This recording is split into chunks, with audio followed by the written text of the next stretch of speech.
এই নতুন বছরটা আমরা যেন বেশি বেশি আল্লাহর শুকরিয়া দিয়ে নতুন বছরটাকে সমৃদ্ধ করতে পারি, বেশি বেশি যেন আল্লাহর ইবাদত করতে পারি।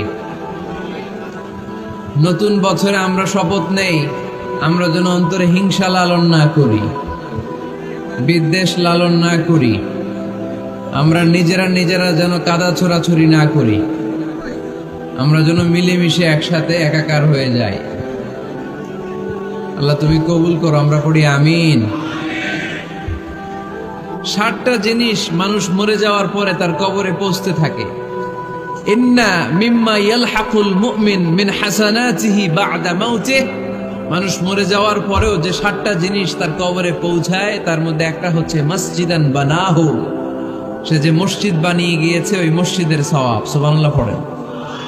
আপনি টাকা দিয়ে মসজিদ বানিয়ে দিলেন, ওই মসজিদে মুসল্লিরা নামাজ পড়ে, রোজাদাররা এসে ওখানে ইফতার খায়, তাহাজ্জুদ আদায়কারীরা তাহাজ্জুদ পড়ে, তাদের সওয়াবের কমতি হবে না, কিন্তু তাদের সওয়াবের একটা পার্সেন্টেজ সওয়াব যে ব্যক্তি মসজিদ বানালো তার আমলনামে আল্লাহ ঢুকিয়ে দেয়। সুবহানাল্লাহ বলতে পারলেন না? হে নামাজি আমার ঘরে নামাজ পড়ো আজ, দিল মে তোমার চরণ তলে হৃদয় যায় নামাজ। হে নামাজি আমার ঘরে নামাজ পড়ো আজ, দিল মে তোমার চরণ তলে হৃদয় যায় নামাজ। পড়েন আল্লাহু আকবার। কি সুন্দর লিখেছেন কাজী নজরুল ইসলাম। কাজী নজরুল ইসলাম খুব সুন্দর করে বলেছেন, মসজিদেরই পাশে আমায় কবর দিও ভাই, ঠিক কিনা? মসজিদেরই পাশে আমায় কবর দিও ভাই, যেন গোরে হতে মুয়াজ্জিনের আযান শুনতে পাই। আমার গোরের পাশে দিয়ে ভাই নামাজিরা যাবে, পবিত্র সেই পায়ের ধ্বনি এ বান্দা শুনতে পাবে। গোরা যাব হতে গুনাহগার পাইবে রেহাই, মসজিদেরই পাশে আমায় কবর দিও ভাই। কত মানুষ নামাজি ভাই মসজিদাঙ্গিহীনাতে, আল্লাহর নামের জিকির করে লুকিয়ে গভীর রাতে। আমি তাদের সাথে ওই আল্লাহর নাম জপতে চাই, আল্লাহর নাম জপতে চাই। পড়েন সবাই, মসজিদেরই পাশে আমায় কবর দিও ভাই, যেন গোরে হতেও মুয়াজ্জিনের আযান শুনতে পাই। চিল্লায় পড়তে হবে আমিন। কি দরদ ছিল আমাদের জাতীয় কবি কাজী নজরুল ইসলামের, মসজিদের পাশে আল্লাহ তুমি আমার কবর দিও। আল্লাহ এই দোয়াটা কবুল করে নিয়েছে, ঠিক কি না? ওনার কবরের পাশে মসজিদ আছে না নাই? আছে। এজন্য মসজিদের সাথে সম্পর্ক জুড়ে দেওয়া এটা ইমানদারের আলামত, আর মসজিদকে ঘৃণা করা এটা মুনাফিকের আলামত। এজন্য আমরা যেন আমাদের হৃদয়টাকে মসজিদের সাথে জুড়ে দেই, মসজিদের সাথে যেন সুসম্পর্ক থাকে। মসজিদ সবার, মসজিদ নিয়ে দলাদলি নাই। দলাদলি আছে অনেক জায়গায়, হানাফি মসজিদ, আহলে হাদিস মসজিদ এরকম আমরা দেখি বা শুনি, এটা ঠিক না। হানাফি মসজিদ বলে কোনো কথা নাই, আহলে হাদিস মসজিদ বলে কোনো কথা নেই। মসজিদ সবার। ছোট্টখাট্ট বিষয় নিয়ে মসজিদে মারামারি, একজন হাত তোলে আরেকজন তোলে না, কিলাকিলি আছে না নাই? একজন বলে জোরে আমিন, আরেকজন আস্তে আমিন, মারামারি আছে না নাই? এগুলো কি মারামারি করার কোনো বিষয়? কথা বলেন। সালাতে ফরজ আছে, ওয়াজিব আছে, সুন্নাহ আছে, খেয়াল করে বুঝবেন। ফরজ যদি নষ্ট হয় সালাত ভঙ্গ হয়, you have to repeat your সালাত। ওয়াজিব নষ্ট হলে সালাত ভঙ্গ হয় না, নতুন করে পড়া লাগে না, সেজদায় সাহু দিলেই সালাত আদায় হয়ে যায়। আর সুন্নাহ নষ্ট হলে নামাজ নষ্টও হয় না, নতুন করে পড়াও লাগে না, সৌ সেজদাও লাগে না, নামাজ আদায় হয়ে যায় সুন্নাহ নষ্ট হলে। এই যে হাত তোলা না তোলা, এটা সুন্নাহ।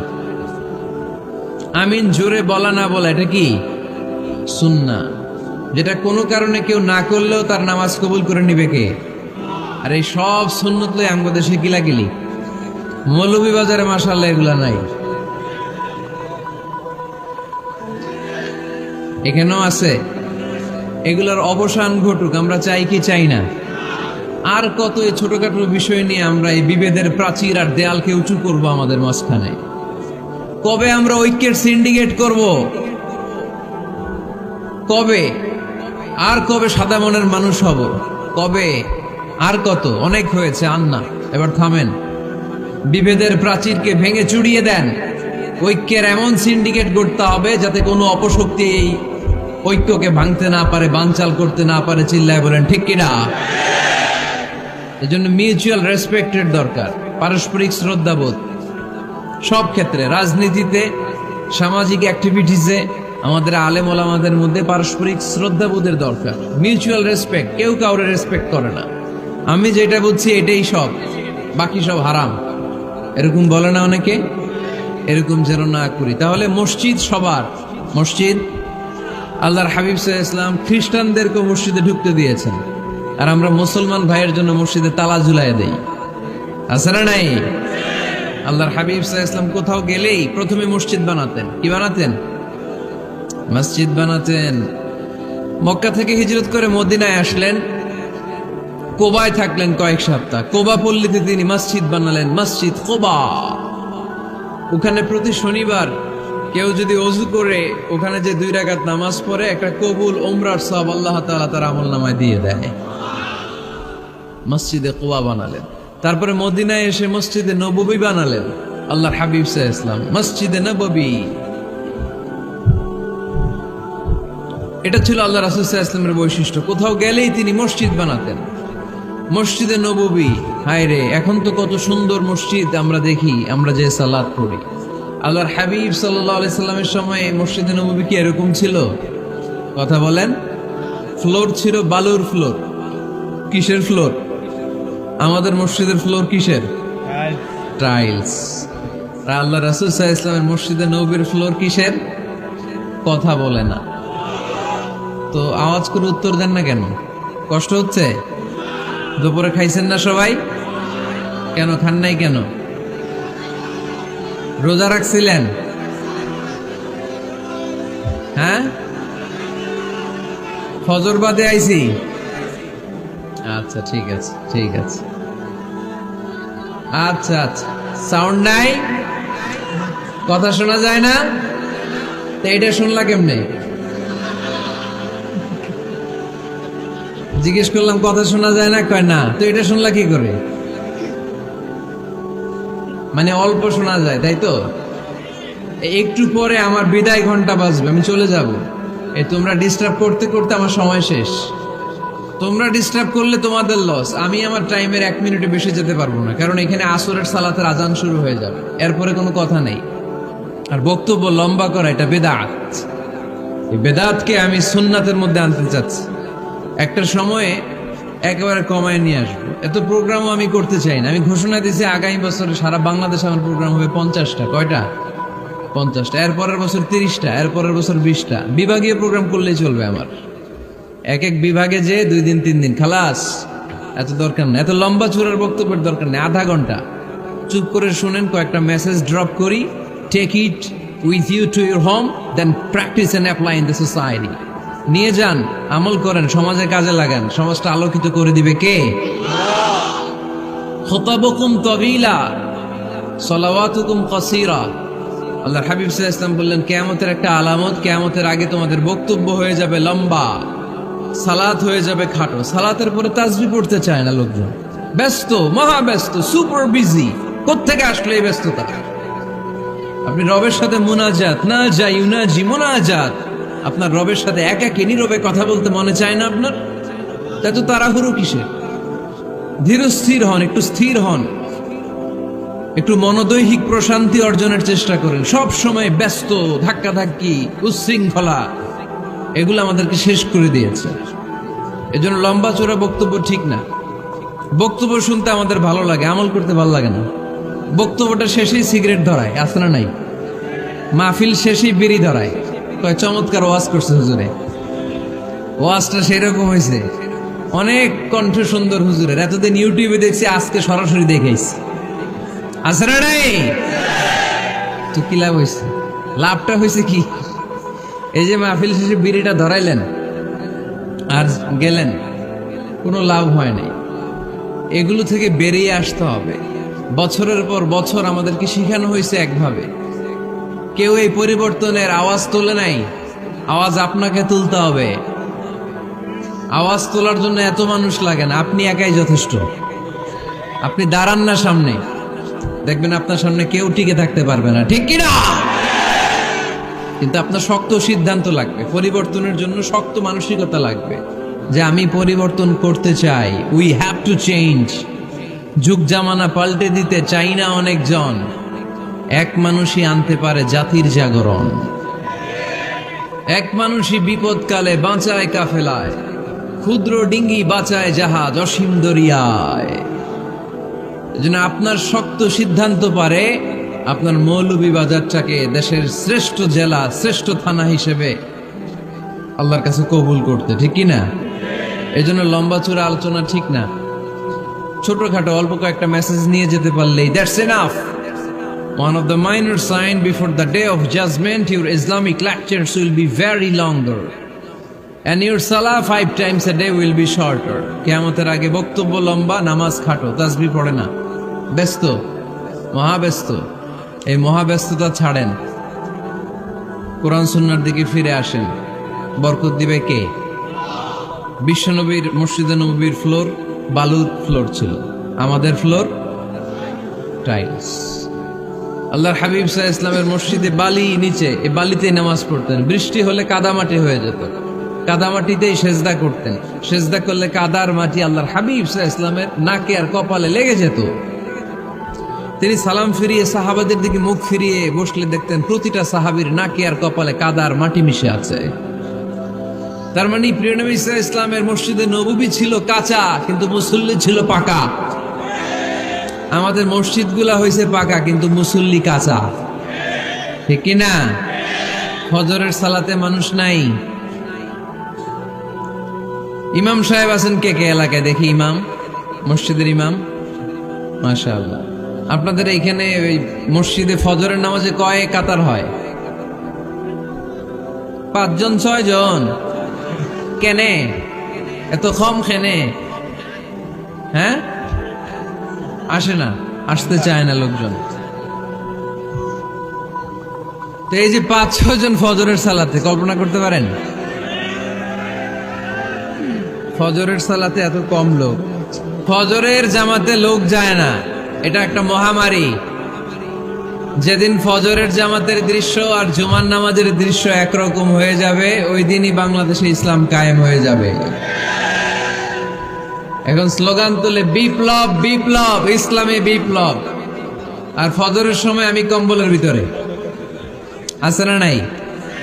কোনো বিপ্লব হবে না। ফজরের নামাজ জামাতে পড়ুন, সকালটারে বরকতময় করে দিবে কে?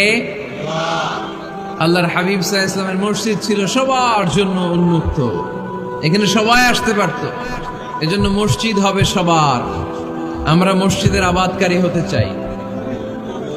এজন্য রাব্বুল আলামিন বলেন, ইন্নামা ইয়া'মুরু মাসাজিদাল্লাহি মান আমানা বিল্লাহি ওয়াল ইয়াউমিল আখির ওয়া আকামাস সালাতা ওয়া আতাজ যাকাতা ওয়া লাম ইয়াখশা ইল্লাল্লাহ ফাআসা উলাইকা আন ইয়াকুনু মিনাল মুহতাদিন। সুবহানাল্লাহ পড়েন।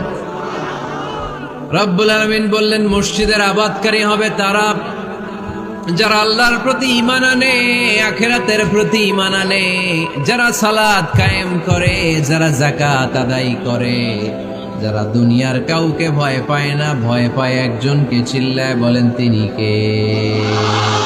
যাদের হৃদয়ে আছে আল্লাহর ভয়, তারা কবু পথ ভুলে যায় না।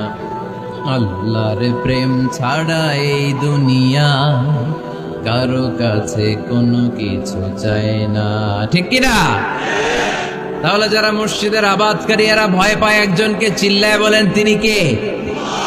মসজিদের আবাদকারীদের প্রথম গুণ, তারা আল্লাহ বিশ্বাস করে, তারা আখিরাতে বিশ্বাস করে, তারা সালাত কায়েম করে, তারা যাকাত আদায় করে, তারা আল্লাহ ছাড়া পৃথিবীর কাউরে ভয় পায় না। আল্লাহ বলেন ফাআসা উলাইকা আইয়াকুনু মিনাল মুহতাদিন, আশা করা যায় তারাই হলো হেদায়েতের রাস্তার উপরে আছে, ঠিক কি না? তারাই মসজিদের আবাদকারী, যারা মসজিদে যায়, সালাত আদায় করে। এখন মসজিদের আবাদকারী আপনি হতে চান, আপনি মসজিদে যান না, আপনি আবাদকারী হতে পারবেন? মসজিদের অনেক সভাপতি আছে, মসজিদে যায় না, আছে না নাই? মৌলভীবাজারে এই সমস্যা বোধহয় নাই। মসজিদের সেক্রেটারি মসজিদে যায় না, আছে না নাই? তাইলে হইলো, এটা হইলো, এটা মেনে নেওয়া যায়? এই জন্য সভাপতি সাহেবরা, আপনি কষ্ট করে মসজিদ বানিয়েছেন, মসজিদে যাবেন। সভাপতি সাহেব, আপনি মসজিদে যাবেন। সেক্রেটারি সাহেব, আপনি মসজিদে যাবেন, তাহলে আপনি সঠিক মসজিদের আবাদকারী হবেন, ঠিক কিনা? আমরা মসজিদের আবাদকারী হতে চাই, ইনশাআল্লাহ। পড়েন উমরানুল মাসাজিদ। মসজিদের আবাদ কি করে করতে হয়? মসজিদ আবাদ করার এক নাম্বার মাধ্যম হচ্ছে মসজিদ নির্মাণ করা। কি করা? নির্মাণ করা। খেয়াল করবেন, আল্লাহর হাবিব সাল্লাল্লাহু আলাইহি ওয়াসাল্লাম বলেছেন, মান বানা মসজিদান মিন মালিহি ফিদ দুনিয়া বানাল্লাহু লাহু বাইতান ফিল জান্নাহ। যে ব্যক্তি নিজের পকেটের টাকা খরচ করে দুনিয়াতে মসজিদ বানায়, আল্লাহ তাআলা তার জন্য জান্নাতে ঘর বানায়। 60টা জিনিস মানুষ মরে যাওয়ার পরে তার কবরে পৌঁছতে থাকে। ইন্না মিম্মা ইয়ালহাকুল মুমিন মিন হাসানাতিহি বা'দা মাউতিহি। মানুষ মরে যাওয়ার পরেও যে 60টা জিনিস তার কবরে পৌঁছায়, তার মধ্যে একটা হচ্ছে মসজিদান বানাহু। সে যে মসজিদ বানিয়ে গিয়েছে, ওই মসজিদের সওয়াব। সুবহানাল্লাহ পড়েন।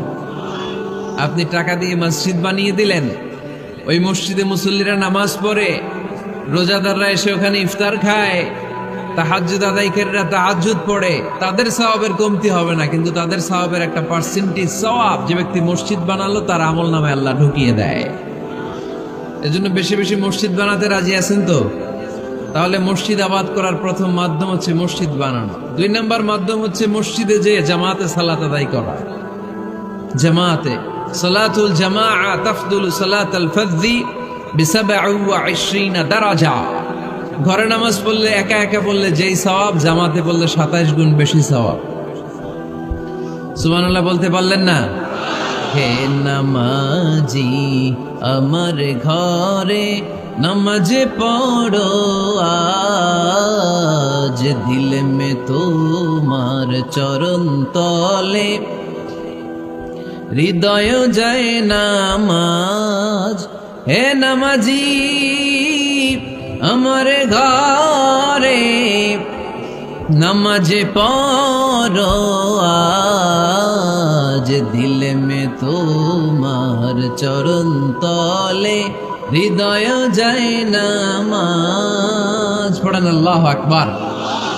কি সুন্দর লিখেছেন কাজী নজরুল ইসলাম। মসজিদ কেমন যেন মসজিদ তার নিজের ভাষায় আল্লাহর কাছে কেঁদে কেঁদে ফরিয়াদ জানায়, আল্লাহ নামাজিরা আমার ঘরে আসে না, কি সুন্দর টাইলস, কি সুন্দর মুসল্লা, কি সুন্দর এয়ার কন্ডিশন, সব আছে কিন্তু মুসল্লি নাই, ঠিক কিনা?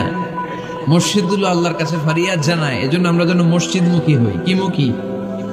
আওয়াজ করে বলতে হবে, কি মুখী? মসজিদমুখী। তাহলে মসজিদ আবাদের 1 নম্বর পদ্ধতি মসজিদ বানানো। 2 নম্বর মসজিদে বেশি বেশি যে জামাতে সালাত আদায় করা। 3 নম্বরে মসজিদের সাথে সম্পর্ক জুড়ে দেওয়া, হৃদয়টা যেন সবসময় মসজিদের সাথে লেগে থাকে। আল্লাহর হাবিব সাল্লাল্লাহু আলাইহি ওয়াসাল্লাম বললেন, সাবআতুন ইউযিল্লুহুমুল্লাহু ফি যিল্লিহি ইয়াওমা লা যিল্লা ইল্লা যিল্লু।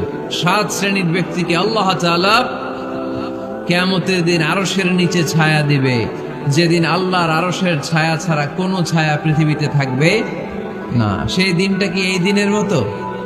কিয়ামতের দিনটা আজকের এই দিনের মতো হবে? 50,000 বছর হবে। এটা লেন্থ, এটা ডিউরেশন।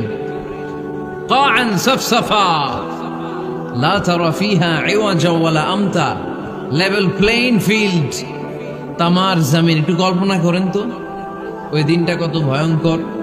বাবা ছেলেরে চিনবে না ওই দিন, ছেলে বাবারে চিনবে না, স্ত্রী স্বামীকে চিনবে না, স্বামী স্ত্রীকে চিনবে না, পীর সাহেব মুরিদ চিনবে না, মুরিদ পীর সাহেবকে চিনবে না, নেতা কর্মীকে চিনবে না, কর্মী নেতাকে চিনবে না।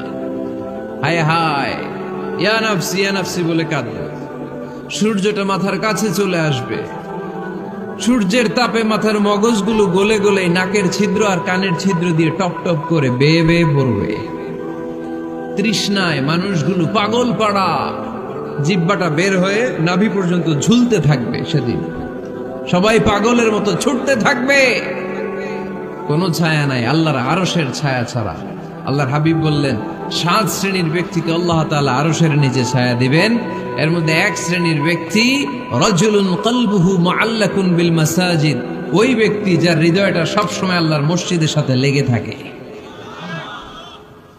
মসজিদের সাথে যার হৃদয় লেগে থাকে তাকে আরশের নিচে ছায়া দিবে কে? এজন্য মসজিদের সাথে যেন আমাদের হৃদয়গুলো লেগে থাকে।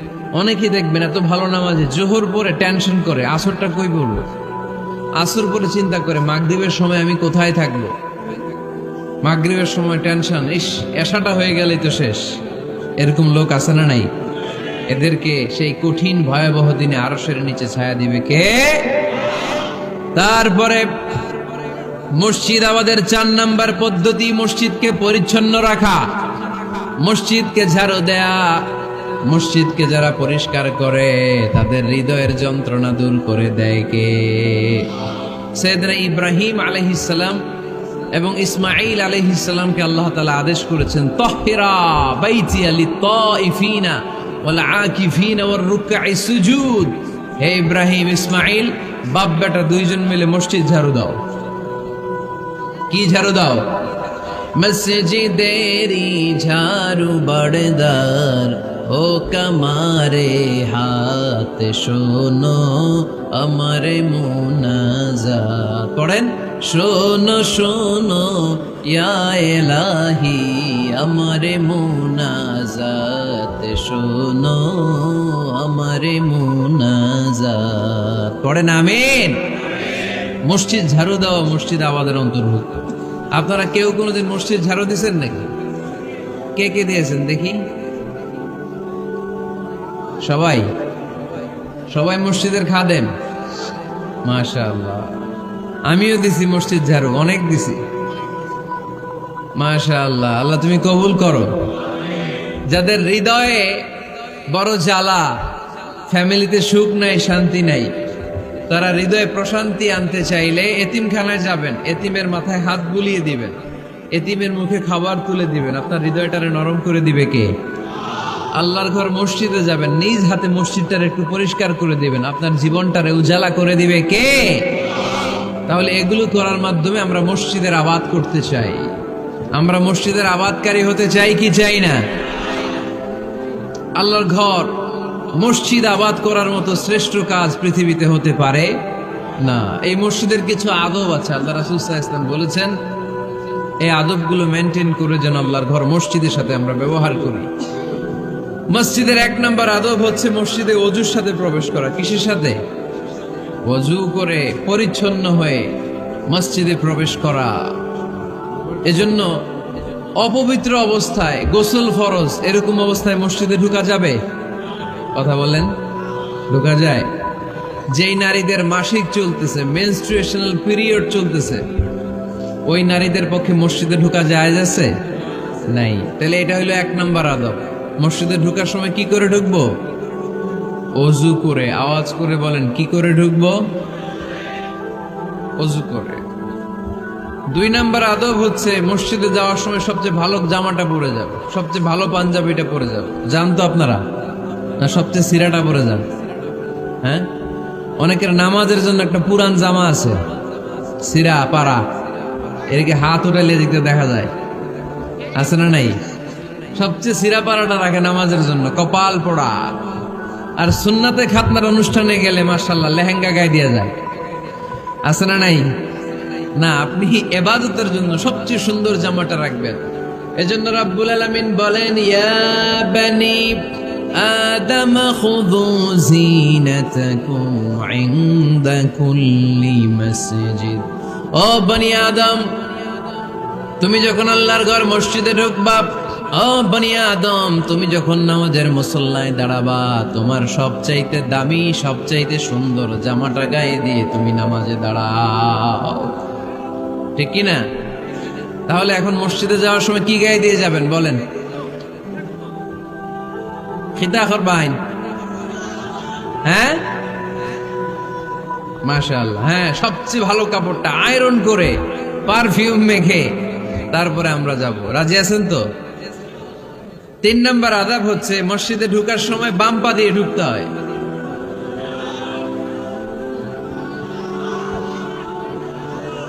কোন পা? আরো জোরে। এদেরকে গুতা মারা লাগে, নাইলে আওয়াজ বাড়ে না, এরকম ভলিউম টাইট করতে হয়। ভলিউম হাই করলে আর পরে বাড়ে, এমনি বলতে চায় না। আর ঘটনা কি? হ্যাঁ, খায় নাই। বদরের যুদ্ধ হয়েছিল রমাদানে, কোন সাহাবী খায় নাই, না খাইয়া একেবারে সাইজ করে দিছে কাফেরদেরকে। আমরা না খেলেও আমাদের হৃদয় ইমানি শক্তি আছে না নাই? এই তো বোঝা যাচ্ছে ইমানি শক্তি আছে। এতক্ষণ আছিল কই? তো মসজিদে ঢুকার সময় কোন পা দিয়ে? এগুলো মনে থাকে আমাদের? ভুলা যাই আমরা, খেয়াল থাকে না তো এগুলা। এত কিছু মনের মধ্যে রাখলে এগুলো মনে থাকবে কেমনে? মসজিদে ঢুকার সময় কোন পা? আরো জোরে। বেরোয়ার সময় কোন পা? মনে থাকবে? মসজিদে যখন ঢুকবেন ডান পা দিয়ে ঢুকবেন, আর দোয়া পড়বেন, আউযু বিল্লাহিল আযীম ওয়া বিওয়াজহিল কারীম ওয়া সুলতানিহিল কদীম মিনাশ শাইতানির রাজীম। বিষ্ণু ইসলাম বললেন, যে ব্যক্তি মসজিদে ঢোকার সময় এই দোয়াটা পড়বে, শয়তান আফসোস শুরু করে। সে বলে, হায় হায়, আজকের দিনের জন্য, সারা দিনের জন্য তো তুই আমার ওয়াসওয়াসা থেকে বেঁচে গেলি। আজকের সারা দিনের জন্য তোরে আমি হারালাম। আজকের সারাটা দিন আল্লাহর পক্ষ থেকে প্রোটেকশন নিয়ে তুই বেঁচে গেলি। আজকের জন্য যা, কালকে তোরে আমি ধরবো। এজন্য এই দোয়াটা পড়ার দরকার আছে না? আউযু বিল্লাহিল আযীম ওয়া বিওয়াজহিল কারীম ওয়া সুলতানিহিল কদীম মিনাশ শাইতানির রাজীম। 4টা বাক্যের দোয়া। মুখস্থ করতে কষ্ট হলে যে ইউটিউবে চলে যাবে আজকেই, ওখান থেকে শুনে আপনারা মুখস্থ করে নেবেন। এই দোয়াটা পড়বেন, তাহলে ওই দিনের জন্য শয়তানের ওয়াসওয়াসা, টেম্পটেশন, প্রভোকেশন থেকে আপনি আল্লাহ তাআলার প্রোটেকশনে চলে গেলেন। সুবহানাল্লাহ পড়েন। তারপরে আল্লাহর হাবিব বললেন, ঢুকার আগে আমারে সালাম দাও। পড়বেন, আসসালামু আলাইকা আইয়ুহান নাবিয়্যু ওয়া রাহমাতুল্লাহি ওয়া বারাকাত। এই 2টা জিনিস যখন করে ফেললেন, তখন ডান পা দিয়ে পড়বেন, আল্লাহুম্মা আফতাহ লি আবওয়াবা রাহমাতিক। সুবহানাল্লাহ পড়েন। আল্লাহুম্মা আফতাহ লি, ও আল্লাহ আমার জন্য তুমি খুলে দাও, আবওয়াবা রাহমাতিক, তোমার রহমতের দরজা। তার মানে মসজিদে ঢুকলে রহমত পাওয়া যায় কি যায় না? মসজিদে ঢুকলে পাওয়া যায় রহমত। মসজিদের বাইরে রহমতের কথা আল্লাহ বলে নাই, মসজিদের ভিতরে রহমত। কোথায় রহমত? কোথায়? মসজিদের ভিতরে রহমত আছে না? তার প্রমাণ, মসজিদে ঢুকলেই শান্তি লাগে কেমন জানি, আর ঘুমে ধরে। মসজিদে ঘুমাইছেন কারা কারা দেখি? সবাই ঘুমাইছেন? আরে আমি কত ঘুমাইছি। জুমার নামাজের সময় যে কি ঘুম আসে, আসে আসে, কমন পড়ছে, একেবারে কমন পড়ে গেছে। ঘুম আসে কারণ রহমত, রহমতের ঝিরি ঝিরি বাড়ি ধারা আল্লাহ তাআলা আরশের উপর থেকে নাজিল করতে থাকে। আর এই রহমতের কারণে হৃদয়টা প্রশান্ত হয়ে যায়, অনেকের ঘুমও চলে আসে, ঠিক কিনা? এজন্য আল্লাহুম্মা আফতাহ লি আবওয়াবা রাহমাতিক, ও আল্লাহ তোমার রহমতের দরজাগুলো আমার জন্য খুলে দাও। এই দোয়া পড়লে রহমতের দরজা খুলে দেয় কে? আবার মসজিদ থেকে যখন বের হবেন তখন কোন পা দিয়ে? জোরে বলেন। বাম পা দিয়ে কি পড়বেন? আল্লাহুম্মা ইন্নী আসআলুকা মিন ফাদলিক ও আল্লাহ, তোমার কাছে আমি তোমার পক্ষ থেকে ফদল চাই, মানে রিজিক চাই। রিজিক দেয়ার মালিককে। তার মানে খুব সোজা সাপটা কথা হচ্ছে, মসজিদের ভিতরে পাওয়া যায় রহমত, আর বাইরে পাওয়া যায় ফদল বা রিজিক। বাইরে পাওয়া যায় কি? রিজিক। মসজিদের ভিতরে রিজিক আছে। তার মানে সারাদিন মসজিদে বসে থাকলে রিজিক মিলবে? নামাজের সময় নামাজ পড়তে হবে, কাজের সময় কাজ করতে হবে। এটাই হচ্ছে ইসলামের বিধান। নামাজের সময় নামাজ, কাজের সময়। আমি প্রশ্ন করব, আওয়াজ করে উত্তর দেন। নামাজের সময়, কাজের সময়, নামাজের সময়, কাজের সময়। এটা মনে থাকবে। এজন্য আল্লাহ বললেন, ফাইদা কুদিয়াতিস সালাতু ফান্তাশিরু ফিল আরদি ওয়াবতাগু মিন ফাদলিল্লাহ। যখন তোমাদের সালাত শেষ হয়ে যায়, আল্লাহর রিজিক অন্বেষণের জন্য আল্লাহর জমিনে তোমরা ছড়িয়ে যাও। নামাজের সময় আসবেন, নামাজ শেষ বের হয়ে যান। ফান্তাশিরু ফিল আরদ, জমিনে ছড়িয়ে পড়ো। নামাজ শেষ, চেয়ারম্যান সাহেব চলে যাবে ইউনিয়ন পরিষদের ভেতরে, ছাত্ররা চলে যাবে হাই স্কুলে, মেম্বার অব দ্য পার্লামেন্ট চলে যাবে সংসদে, সেনাবাহিনীর লোকেরা চলে যাবে ক্যান্টনমেন্টে, ব্যবসায়ীরা চলে যাবে তাদের বাজারে, সিএনজি ওয়ালারা সিএনজি নিয়ে ব্যবসা শুরু করবে, রাস্তায় নেমে যাবে, চিল্লায় বলেন ঠিক কিনা? এটাই ইসলামের বিধান। নামাজের সময় নামাজ, কাজের সময়। আচ্ছা, তাহলে প্রথম সুন্নাত পেলাম, পবিত্র হয়ে ঢুকবো, ভালো জামা পরে ঢুকবো। 2 নাম্বার। 3 নাম্বার, ঢুকার সময় কোন পা, বের হওয়ার সময়। 4 নাম্বার, মসজিদে ঢুকেই 2 রাকাত। মসজিদে ঢুকে কয় রাকাত পড়েন আপনারা? তাহিয়াতুল মসজিদ। মসজিদে আপনি ওয়েলকাম জানাবেন, ঢুকেই 2 রাকাত পড়বেন, ওযু করলেই 2 রাকাত। আল্লাহর হাবিব সাল্লাল্লাহু আলাইহি ওয়াসাল্লাম মসজিদে নববীতে জুমার খুতবা দিচ্ছেন। খুতবা চলাকালীন সময়ে এক সাহাবী এসে মসজিদের মধ্যে বসে পড়লেন। আল্লাহর হাবিব সাল্লাল্লাহু আলাইহি ওয়াসাল্লাম সাহাবীরে বললেন, দাঁড়াও। সাহাবী দাঁড়ালেন। আল্লাহর নবী জিজ্ঞেস করলেন, কেন বসে বললা? 2 রাকাত পড়ছো নাকি? সাহাবী বলে, পড়ি নাই। বিশ্বনবী বললেন, তাহলে তাড়াতাড়ি 2 রাকাত নামাজ পড়ে বসে যাও। সুবহানাল্লাহ। পড়ো। 2 রাকাত পড়ো নাই তো পড়ো, দাঁড়াও, তারপরে বসো। দেখেন, খুতবা চলাকালীন সময়ে আমাদের খতিবরা কখনো খুতবা থামায়? কথা বুঝেন নাই? জুমার খুতবা আপনারা শুনেন না? খুতবা চলতেছে, ওই মুহূর্তে ইমাম সাহেবরা কখনো খুতবা থামায়? মাঝখানে কোনো ঝামেলা হলে থামায় না।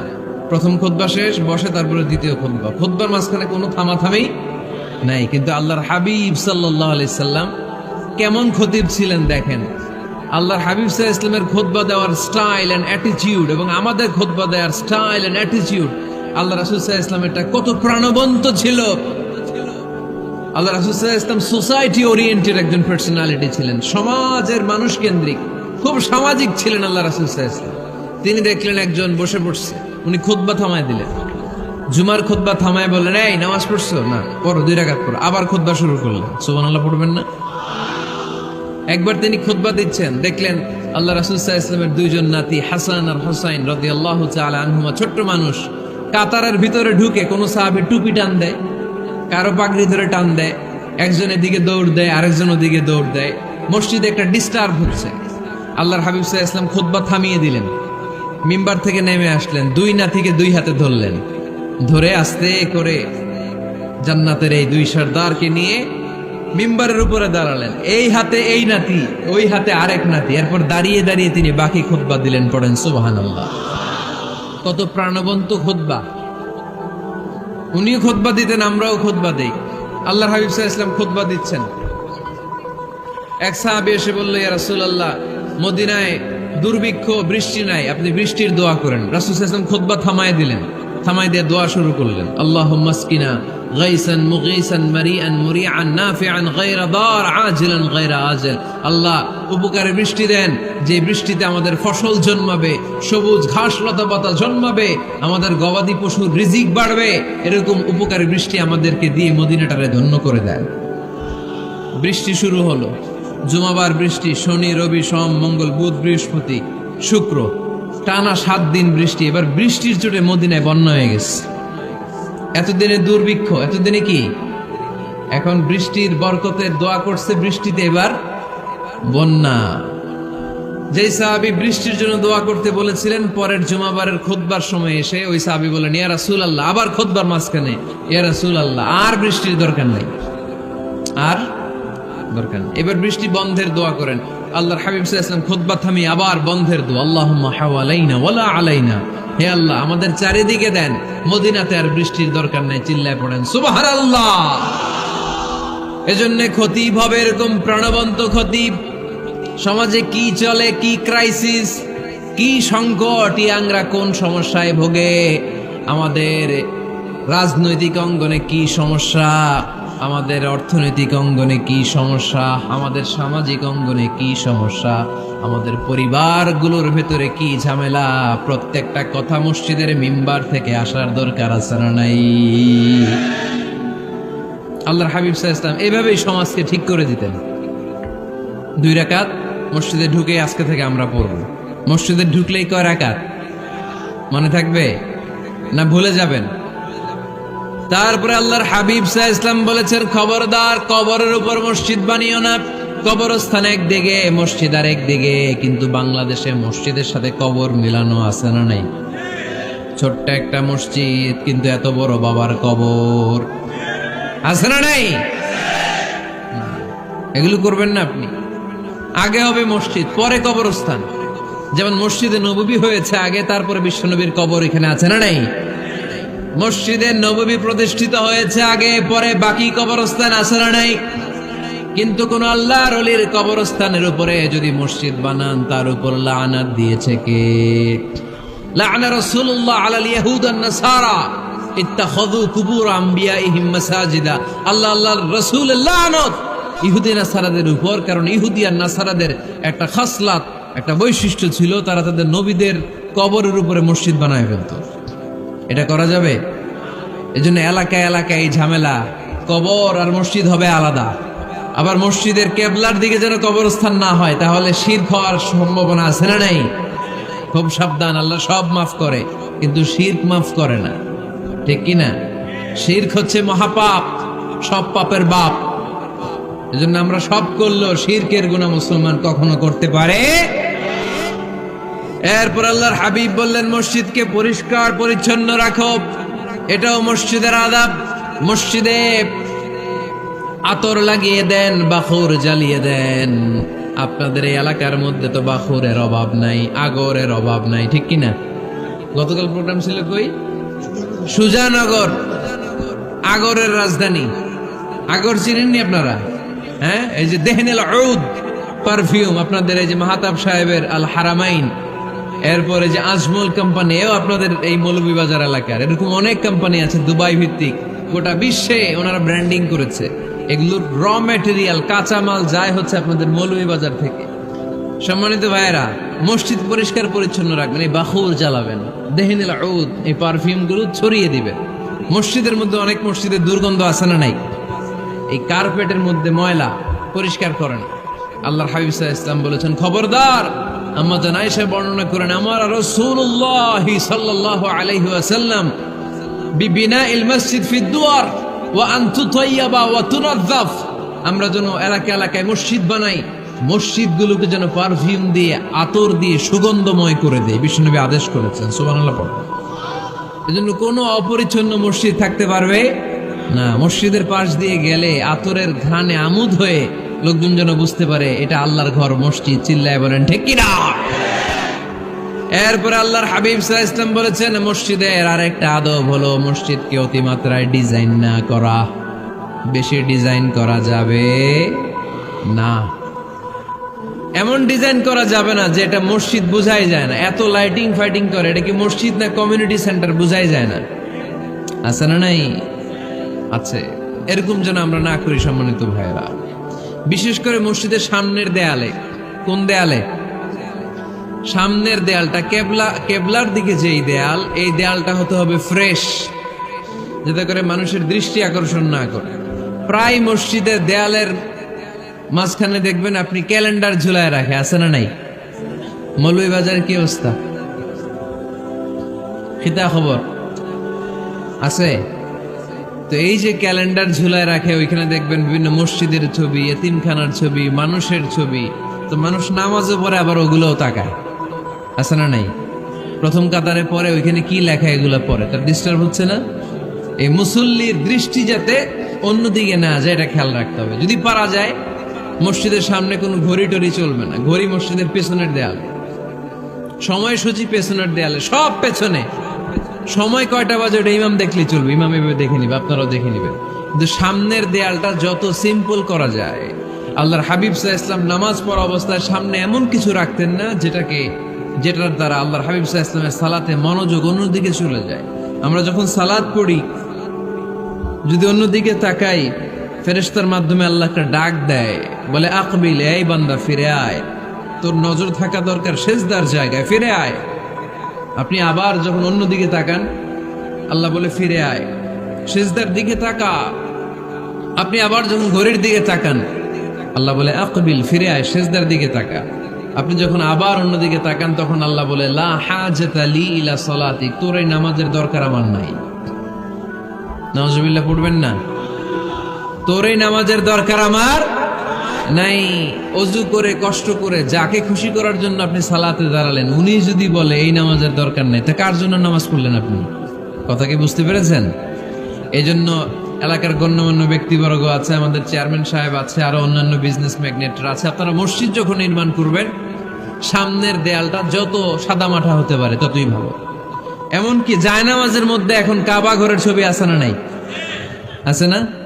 কি মুসলমান আমরা, নিজের কাবারে নিজে লাথি মারি নামাজের আগে, মনের অজান্তে নিজের কাবাকে নিজে লাথি মারছি। এরকম জায়নামাজ ব্যবহার করা নিষেধ, চিল্লায় বলেন ঠিক কিনা? সাদা ফ্রেশ জায়নামাজ বাজারজাত করেন, আপনাদের সিদ্ধান্তই ওনাদের ব্যবসা বয়কট হয়ে যাবে।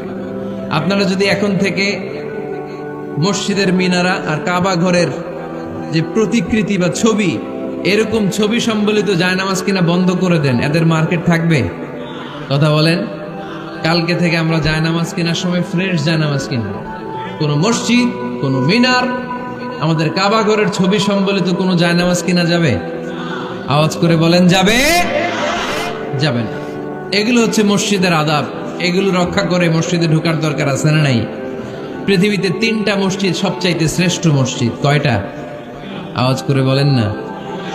1 নাম্বার মসজিদুল হারাম, ফাওয়াল্লু উজুহাকুম শাতরা, যেখানেই তোমরা নামাজ পড়ো না কেন মসজিদের হারামের দিকে হয়ে নামাজ পড়ো।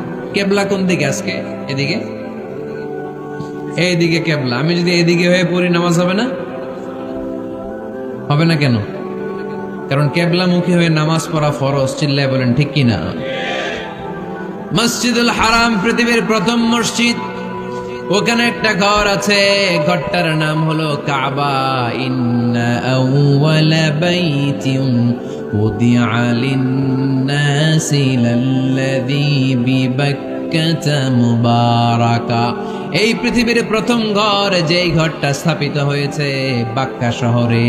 বাক্কা মক্কার আগের নাম, এখন শহরের নাম মক্কা। আগে নাম ছিল কি? সবাই বলেন, কি নাম ছিল? বাক্কা। এটা পৃথিবীর আদি ঘর, সব নবীদের পরশধন্য পদধূলিতে এই জায়গাটা বরকতময় হয়েছে। এটা এমন ঘর, যে ঘরের চারদিকে 1 রাকাত নামাজ পড়লে 1 লক্ষ রাকাতের সওয়াব পাওয়া যায়। হজ উমরা করেছেন কে কে দেখি?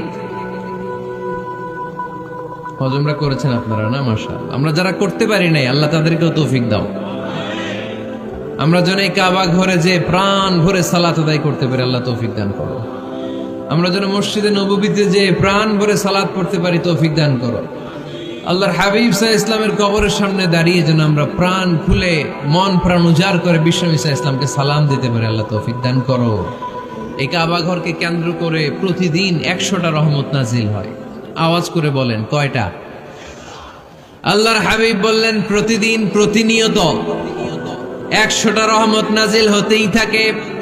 60টা রহমত তাদের উপর নাজিল হয় যারা কাবা ঘরের চারদিকে তাওয়াফ করে। 40 লিল মুসাল্লিন, বাকি 40টা নাজিল হয় যারা কাবা ঘরের পাশে নামাজ পড়ে। ওয়া 20 লিন-নাযিরিনা ইলাল কাবা। বাকি 20টা রহমত প্রতিনিয়ত নাজিল হয় যারা তাওয়াফ করে না, সালাত আদায় করে না, শুধু কাবার গিলাফের দিকে তাকিয়ে থাকে।